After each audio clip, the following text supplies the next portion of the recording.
This is the sound of Bucks Fizz, a group whose music is instantly recognisable to anyone who grew up in or lived through the 1980s.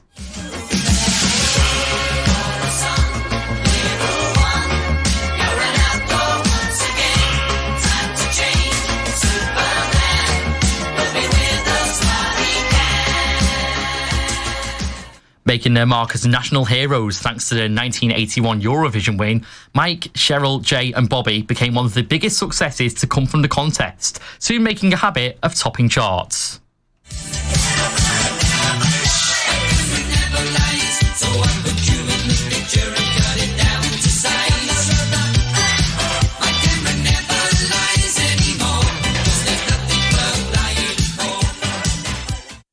With hits such as The Land of Make Believe and My Camera Never Lies, both hitting number one, Bucks Fizz had us dancing our way through the decade, with no fewer than 13 UK Top 40 singles come the end of the 80s.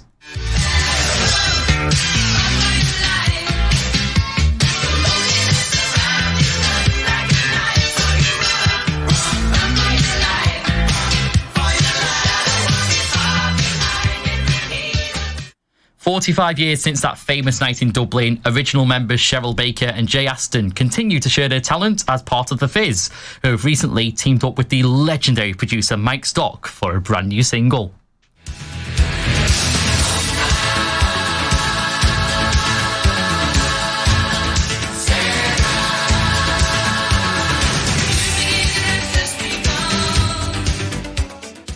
I'm delighted to say that this evening on Drive Time, we've got both Cheryl and Jay here to give us the full story of the past, the present, and most importantly, what's to come in the future. Until you find that there comes a time for making your mind up, for making your mind up, for making your mind up, for making your mind up.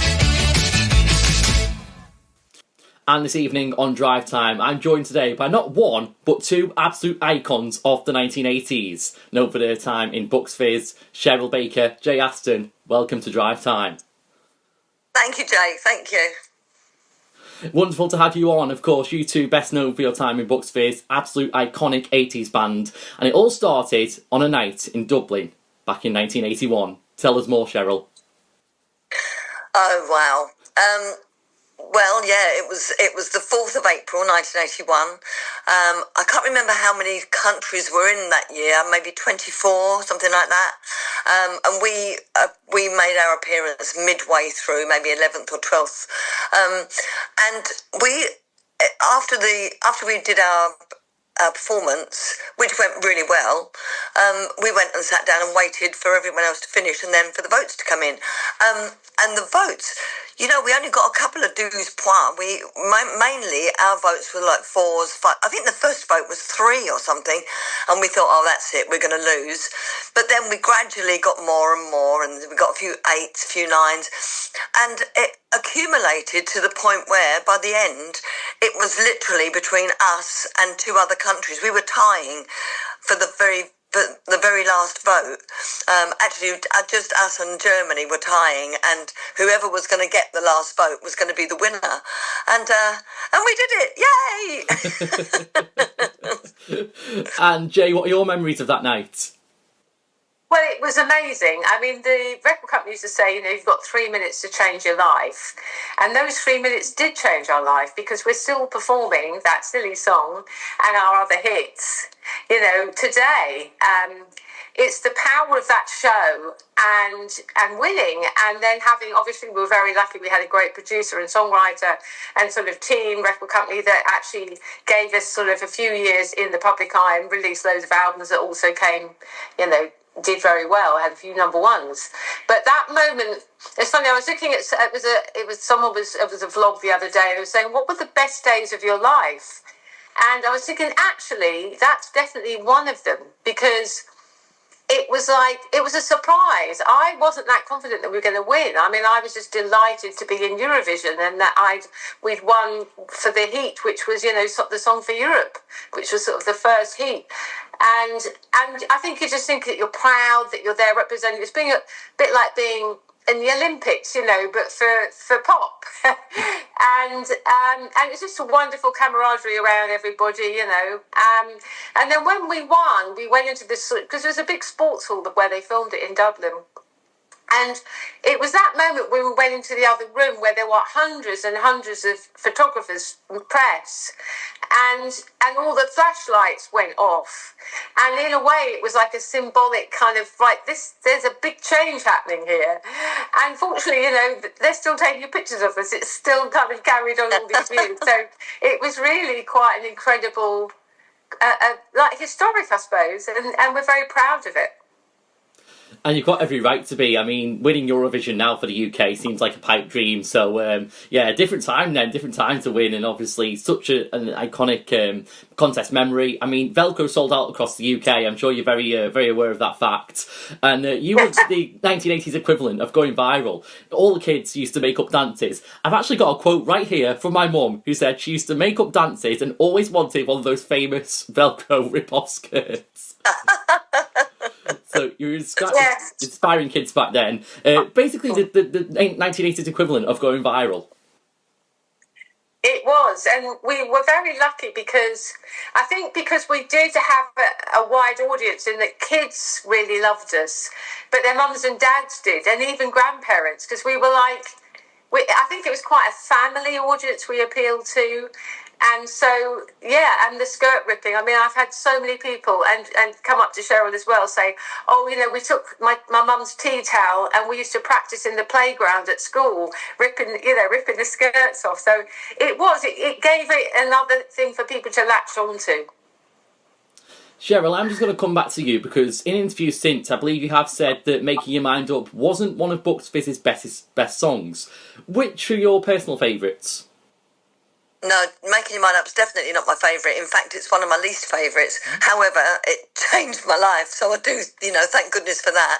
I would say if you listen to My Camera Never Lies, the production on that, the songwriting, the vocals, is superb. And then you've got songs like Now Those Days Are Gone, where we sang it a cappella halfway through, the instruments come in halfway through. I mean, I honestly think that in listening to some of our album tracks, ask any Bucks Fizz / Fizz fan, and it's all about the vocals and the production and the dance routines as well, because most of our songs we did a dance routine to, because we were a very visual, and still are, a very visual act as well as an audio act. So I'm really proud of our past songs that and our album tracks and everything. I think that there are songs that are much better than Making Your Mind Up. However, Making Your Mind Up was right for the time and right for the Eurovision. So thank goodness for that. And it gave you that springboard onto greater things, more hits, and becoming, as I say, one of the most iconic names of the decade in the end. Absolutely did. I mean, without Making Your Mind Up, we wouldn't be talking to you now, that's for sure. Great point. We wouldn't have had the life that we have. Jay and I wouldn't have may not have met our husbands and had our children. Yeah. That song changed our lives completely. Yeah, immeasurably, absolutely. It's crazy to think what would have happened had you not had that hit. But you did, that's the main thing. It led on to greater things. As I say, 13 UK top 40s, absolute chart regulars come the end of the decade. 2 number ones as well. Mentioned one there, My Camera Never Lies. Also had The Land of Make Believe. Now, I've read that had some political undertones to it. Is that true, guys? Well, we learned a few years later that the guy who wrote the lyrics, because actually Andy Hill wrote The Land of Make Believe, was it Benson? I can't remember his surname. No.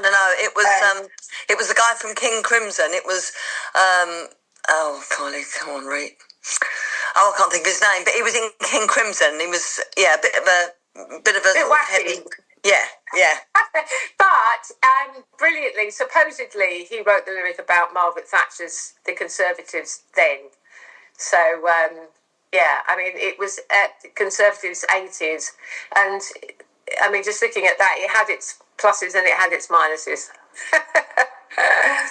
Yeah, absolutely. I think politically in the 80s, you had sort of, the society was really divided. You had people who was a massive fan of Thatcher, and obviously that's why she was re-elected, and others who really couldn't stand her. I know up here in the north, probably not the best thing to say that you're a fan of Thatcher, but there we go. And I think the whole decade sort of was defined, musically and politically in that sense. Yeah, I mean, there's always been politics in music, and I think even more so back in the day and the 90s. The sort of, like the Oasis kind of era, the Britpop era had political undertones. And unfortunately, even Eurovision, there's always a political element of the voting and stuff that creeps in, which is a shame. But it's always there because politics rules the world, doesn't it? It's what the politicians decide. It filters down to our everyday lives. So it's inevitable, really. But it was sort of like an arty, fun way to put people's suggestions out there through a song. It's just a means of communication. Last word on Eurovision for now. You mentioned it's political. We see that every year in the televote in recent years. You've seen Ukraine, you've seen Israel get skyrocketing scores. What does the UK need to do to win again? Either of you?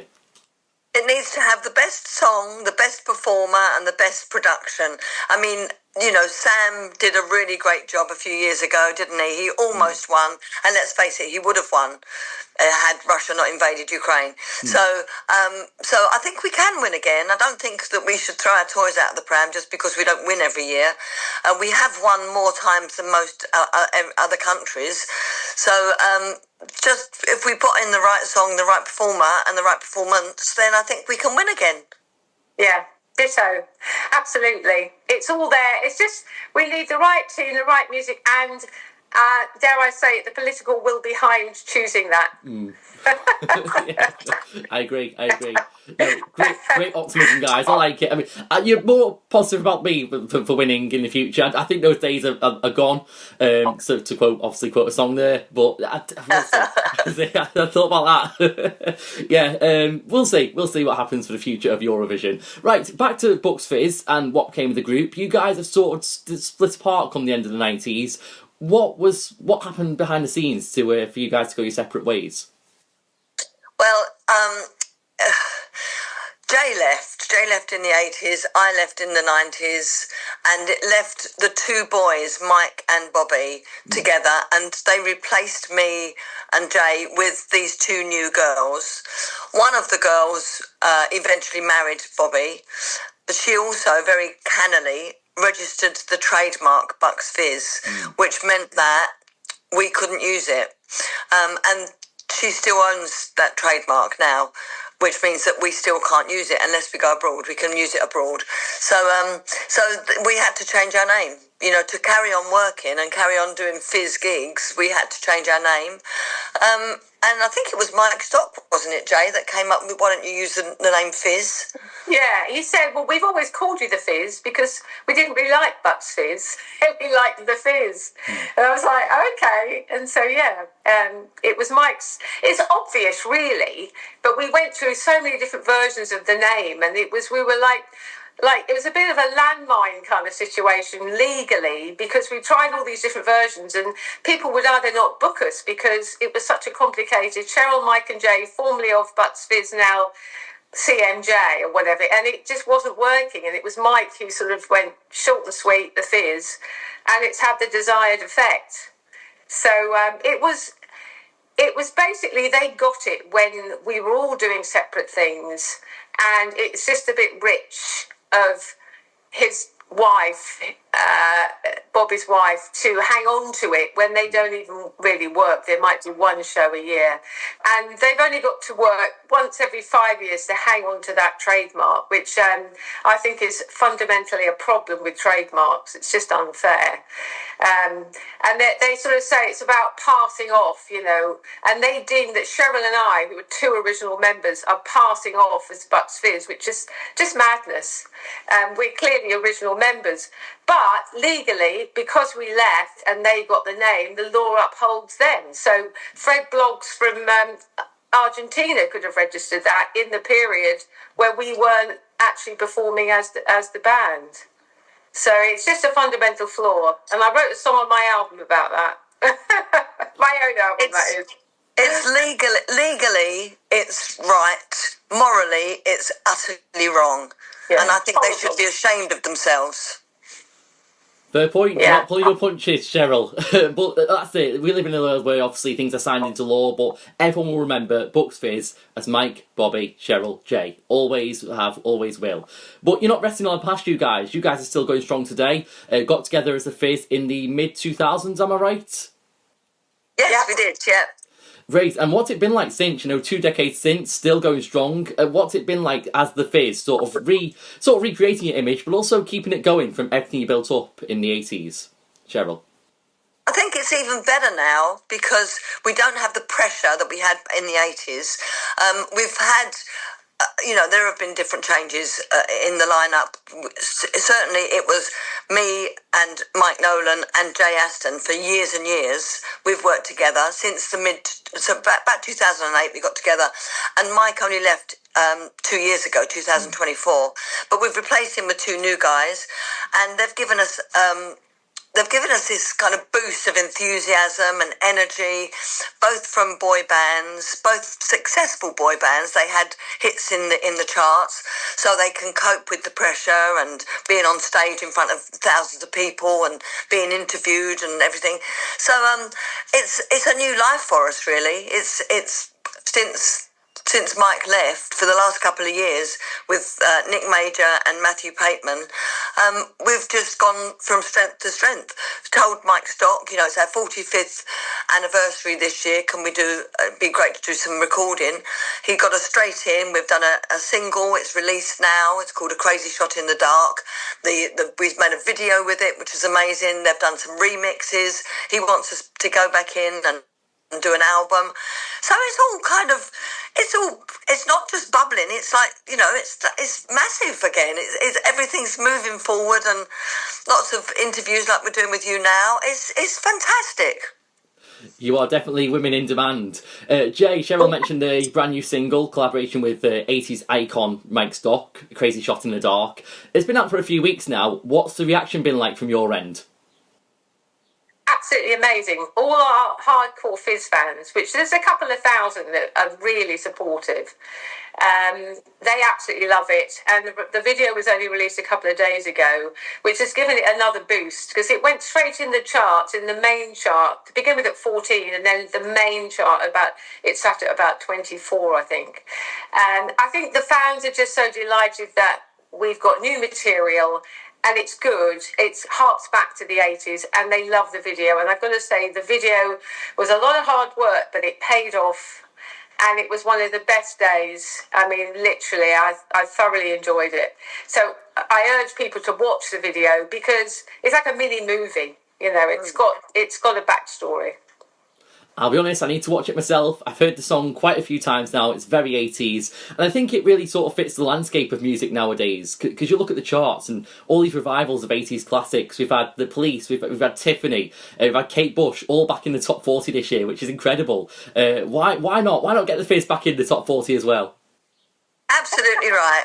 And I think the thing is, 80s music was such a positive vibe, about 80s music. And I think that's what's needed at the moment. And that's why we're always working. There are always 80s weekends and 80s festivals going on. And there's such an influence from the 80s in the charts at the moment.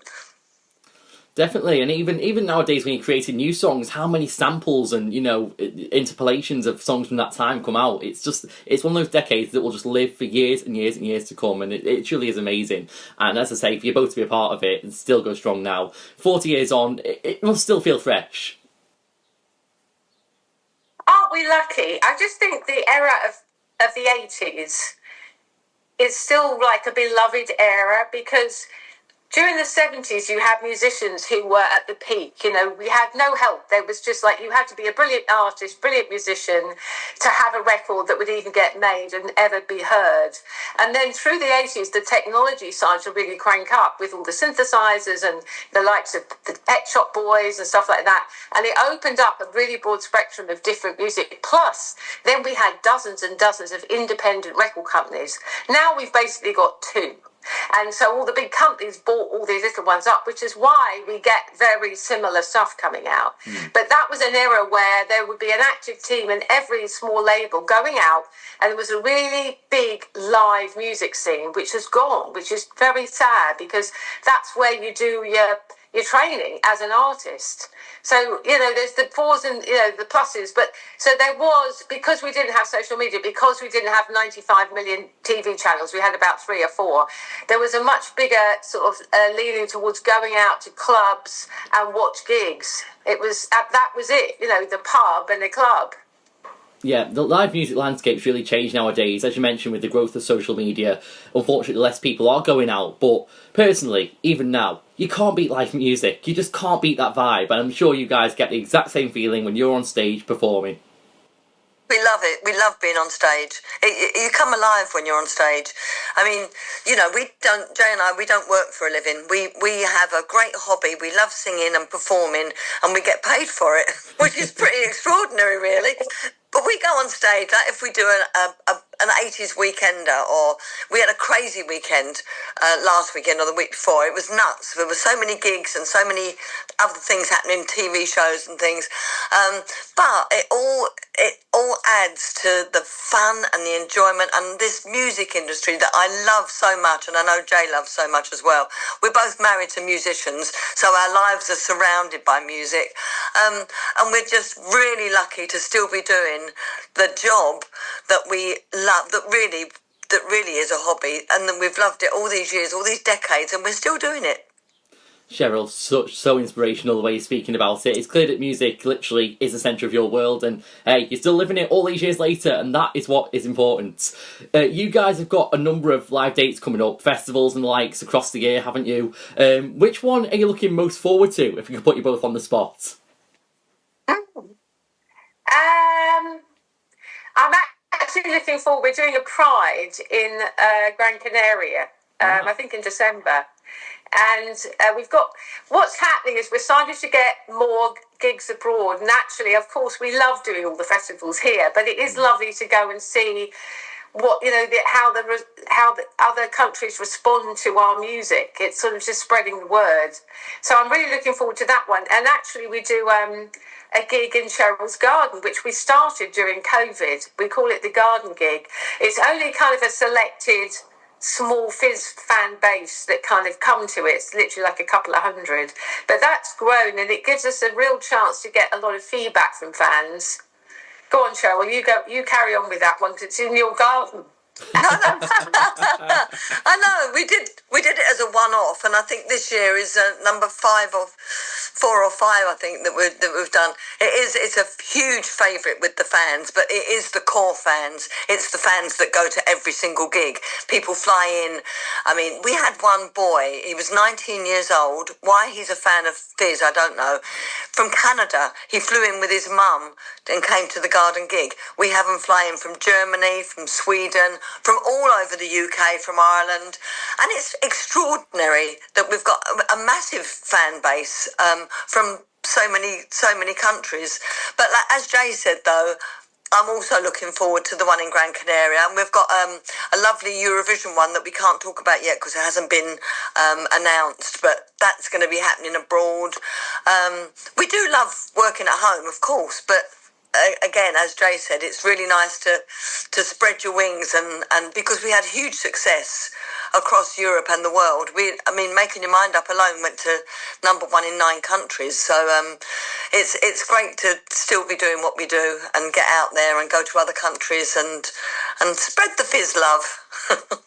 Yeah, it really is universal appeal, and it must be so heartwarming when people, say halfway around the world, Canada to over here. It's crazy, isn't it? But that's it. Yeah, that's what music does. Yeah, that's what music does. It's crazy. So, new song, Crazy Shot in the Dark. Mike Stock produced, of course, the single. It's out now on all platforms, streaming, to buy, all that good stuff. What's next for the Fizz? Have you got any more releases coming up? Well, he's He suggested that we go in and do an album to follow the single. So that I think we've got some chunks of time in the summer that we've kept free to do exactly that. So we'll be hopefully going into the studio with Mike Stock and doing an album which the fans are chomping at the bit for. They love when we bring out new material. So, and it's great. It's great because we've got our two new guys and they're such great vocalists. To get the four vocals together and to produce magic in the studio, I can't wait. I can't wait to do it. And Jay, your thoughts on a full album? Ready for it? Oh, absolutely. Because honestly, the boys' voices. I mean, we had a couple of hundred sort of inquiries, and I think we ended up with about 100 that we were seriously looking at. When obviously we were looking for the replacement when Mike retired, and the boys just stood out. And it took a little while, but we ended up with 7 that we were really looking at, and they actually went on the stage, and we did a proper audition with them. But their voices, I mean, Matthew's voice is very similar to George Michael. And Nick's voice is like a lower version of Freddie Mercury. So we've got sort of potentially huge, iconic sounds mixed in with our vocals. So I think it's given Mike, I think he's maybe quite inspired by the potential of that. Because there's always in a band a weak link. There just always is. And a band works because someone's brilliant at this and another person's brilliant at that element. And so that's what is a band. But I think the difference is now, I think vocally, the boys have added another dimension because of how the range that we can create between the four of us. So, yeah, I'm really excited and I think there'll be some wonderful stuff coming. I can't push for a release date yet. It's not even recorded yet, the album, but I'm very, very excited for what you guys come up with as a 4-piece, a reimagined 4-piece in a way, Bucks Fizz, in a new light, The Fizz, a new era, a new chapter for you both. And look, I'm very, very excited with what is to come. Thank you so much. Thanks, Thank Jake. you. You're great, Jake. You're a brilliant interviewer, by the way. Oh, We've done a few, and you really are. You're great. So good luck with you. Thank you very much. Guys, the time's come. I'm going to play it now, live, the new single. Would you like to introduce it between you? Go for it, Cheryl. This is The Fizz with the new single, Jay. A crazy shot in the dark. Hey, thanks, guys. Have a wonderful evening. Thanks, Jay. Cheers, mate. Bye-bye. Got to take a gamble.